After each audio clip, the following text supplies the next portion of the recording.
A transformer works on the principle of. जो transformer device है वो कौन से प्रिंसिपल पे वर्क करता है? Conduction, self induction, mutual induction या नन ऑफ दिस। तो ट्रांसफार्मर किस पे वर्क करता है? तो हम बात करते हैं जो ट्रांसफार्मर एक डिवाइस है जो कन्वर्ट करता है लो अल्टरनेटिंग वोल्टेज को हाई अल्टरनेटिंग करंट में, जहाँ हाई वोल्टेज में, ठीक है। और इसी का वाइस वर्सा, यानी कि हमारे पास जो ट्रांसफार्मर डिवाइस है वो कन्वर्ट करता है लो अल्टरनेटिंग को हाई करंट पे इनटू हाई वोल्टेज में। ये आपके लिए कुछ इंपॉर्टेंट ट्रांसफार्मर के रिलेटेड कुछ इंफॉर्मेशन थी। तो जहाँ पे ही हम बात करते हैं, जब भी हमारे पास जो चेंज इन करंट होता है और जो मैग्नेटिक फ्लक्स होता है एक कॉइल से लिंक, तो दूसरी कॉइल में क्या होता जाता है, वहाँ पे नेबरिंग कॉइल में जो ईएमएफ है वो प्रोड्यूस होती जाती है। हम एक कॉइल में करंट चेंज करते हैं, दूसरी कॉइल में ईएमएफ चेंज होती जाती है। इस फिनोमिना को हम बोलते हैं म्यूचुअल इंडक्शन। जो ट्रांसफार्मर होता है जो वर्क करता है on the principle of mutual induction. आपने इसको याद रखना है। Which type of mirror is used in headlight. जो हेडलाइट्स होती हैं उनमें कौन से टाइप का मिरर यूज किया जाता है? कन्वेक्स, प्लेन, कॉन्केव या कोई भी नहीं। जो हेडलाइट होती हैं, सर्च लाइट होती हैं, इनमें जो लाइट होती है वो स्कैटर नहीं करनी चाहिए और पैरेलल बीम उसकी होनी चाहिए। तो पैरेलल बीम और जो स्कैटर नहीं होती हैं वो कनकेव मिरर के केस में होता है। तो इसके लिए हम कनकेव मिरर का यूज करते हैं, कनकेव मिरर का यूज करते हैं हम हेडलाइट्स में, ठीक है। तो नेक्स्ट क्वेश्चन की तरफ बढ़ते हैं। विच one of the following changes when a body perform uniform circular motion. जब बॉडी यूनिफॉर्म सर्कुलर मोशन में होती है, यूनिफॉर्म सर्कुलर मोशन में बॉडी में जो फोर्स होती है वो इनवर्ड की तरफ लगती है, इनवर्ड फोर्स उसमें रहती है, यानी कि उस बॉडी में सेंट्रीपिटल एक्सेलरेशन रहती है। उस बॉडी में क्या रहती है? सेंट्रीपिटल एक्शन, वो सेंट्रीपिटल एक्सेलरेशन रहती है। जब भी बॉडी सर्कुलर मोशन में होती है और उसमें जो भी सर्कुलर पाथ जो भी बॉडी करती है उसमें सारे जो राइट एंगल में जो वेलोसिटी होती है पार्टिकल की वो सारी की सारी सेम रहती है, ठीक है। तो यूनिफॉर्म सर्कुलर मोशन में जो स्पीड होती है पार्टिकल की वो क्या रहती है? कांस्टेंट होती है, ठीक है। तो changes when a body perform in a circular, तो जहां पे क्या आ जाएगा, हमारा स्पीड होगा वो बिल्कुल सही आंसर इस क्वेश्चन का आपका हो जाएगा। नेक्स्ट क्वेश्चन था device use for producing electric current. Electric current produce करने के लिए कौन से डिवाइस को हम यूज करते हैं? जनरेटर, गैल्वेनोमीटर, एमीटर या मोटर। तो हमारे पास जो आ जाएगा एमीटर।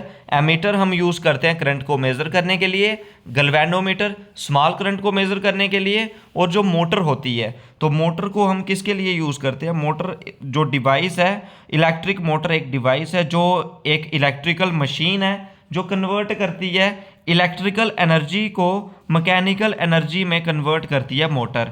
और जनरेटर की बात करें जो प्रोड्यूस करता है इलेक्ट्रिक करंट। जनरेटर का काम है इलेक्ट्रिक करंट को प्रोड्यूस करना। तो ऑप्शन नंबर ए इसका सही आंसर हो जाएगा।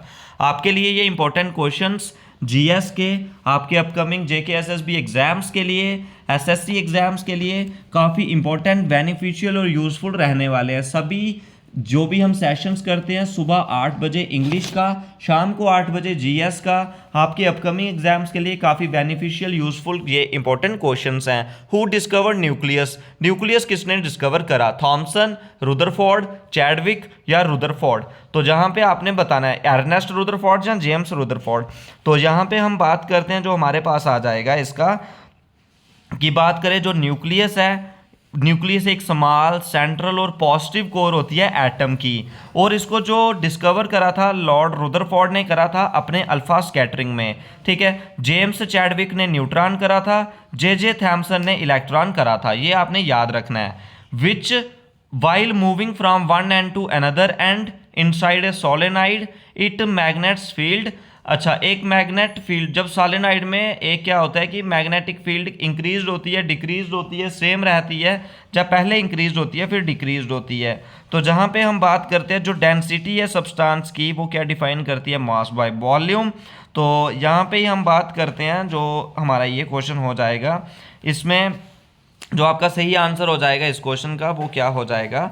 तो आपके लिए जो क्या क्वेश्चन है मैग्नेटिक फील्ड की जहाँ पे बात करी जा रही है, तो मैग्नेटिक फील्ड जब सोलेनोइड में रहती है, सोलेनोइड क्या होती है, एक कॉइल होती है जिसमें नंबर ऑफ टर्न्स होते हैं और नंबर ऑफ टर्न्स पे जो डायमीटर होता है वो सेम रहता है। तो इसमें क्या रहता है, वो सेम ही होगा। ऑप्शन नंबर सी इस क्वेश्चन का बिल्कुल सही आंसर आपका हो जाएगा।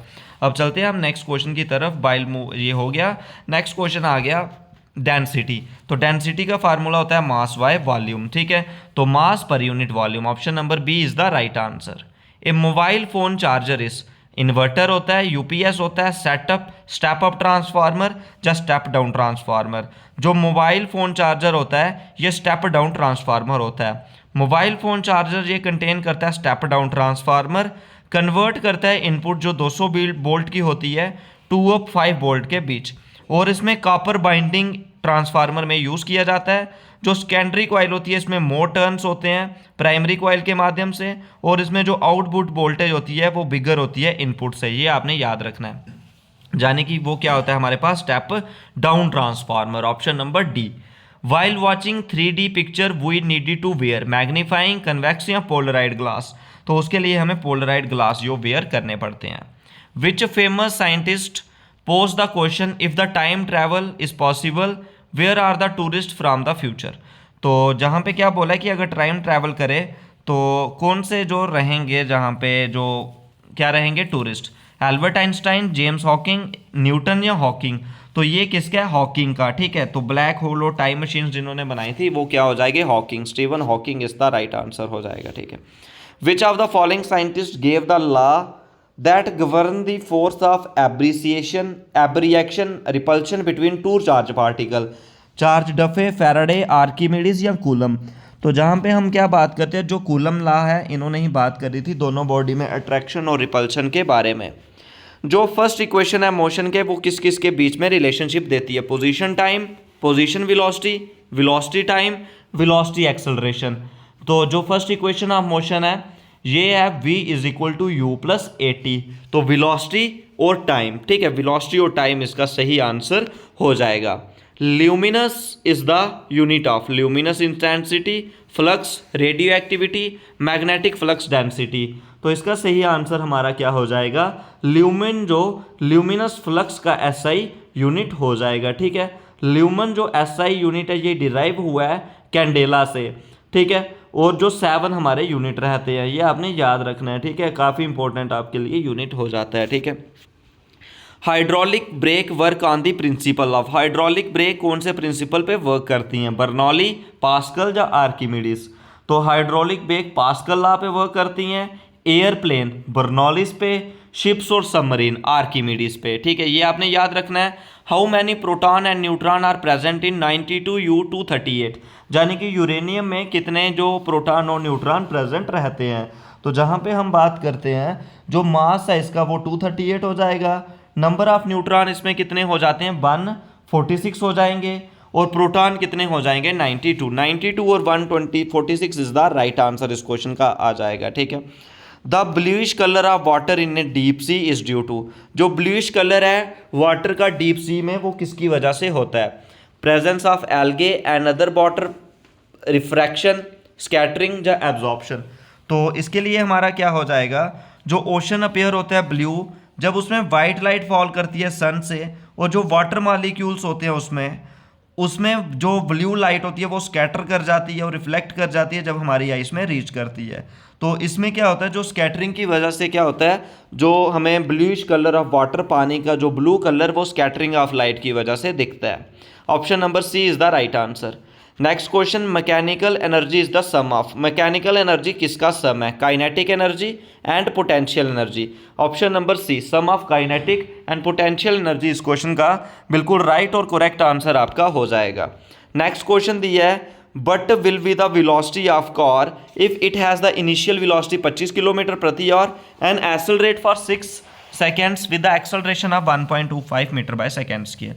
तो जहाँ पे हमने बताना है वेलोसिटी ऑफ कार निकालनी है, तो सबसे पहले आपको क्या दिया है 25 किलोमीटर और दिया है, इसको मीटर बाय सेकेंड में बनाओगे तो किलोमीटर को मीटर बाय सेकेंड में बनाना हो, 25 किलोमीटर दिया है, यानी कि बड़े यूनिट से छोटे में जाना है। तो 5/18 से इसको आप मल्टीप्लाई कर दोगे, तो 5/18 से इसको मल्टीप्लाई करने के बाद 25/125 125 को 18 से डिवाइड करने के बाद आपके पास आ जाएगा 6.9 मीटर बाय सेकेंड आ गई वेलोसिटी, ठीक है। और हमारे पास एक्सेलरेशन कितनी है, 6 सेकेंड में 1.5, तो 6 सेकेंड में 1.5 आ जाएगी। तो इसको हम सॉल्व करेंगे, ठीक है। तो 6.5 जो हमारे पास क्या आ जाएगा, हम इसको पूरा ये आगे हमारे पास 6.9 हो गया, ठीक है। ए की वैल्यू कितनी है एक्सेलरेशन की, 1.5, टी वी दी है, तो इधर से हम v निकाल देंगे, v is equal to U plus A T, ये इक्वेशन लग जाएगी। और यहाँ से हमारे पास किसकी वैल्यू आ जाएगी, v की वैल्यू आ जाएगी 15.9, इनको सारों को सॉल्व करने के बाद। तो 15.9 आ गई, तो हमारे पास टाइम कितना दिया है, 6 सेकेंड, v टी स्केयर होता है तो 60 इंटू 60 हो जाएगा, 57.4 इसका सही answer. Next question, which one of the following help keep earth atmosphere in a place. तो हेल्प कीप अर्थ एटमॉस्फेयर, वो gravitational force of earth, option number B is the right answer. Next question की बात करें, a natural magnet is an ore of which of the following chemical compound, iron oxide, iron nitrate, copper oxide, iron hydroxide. तो iron oxide Fe3O4 जो natural magnet है एक ओर का, ठीक है, iron oxide, option number A is the right answer इस question का हो जाएगा।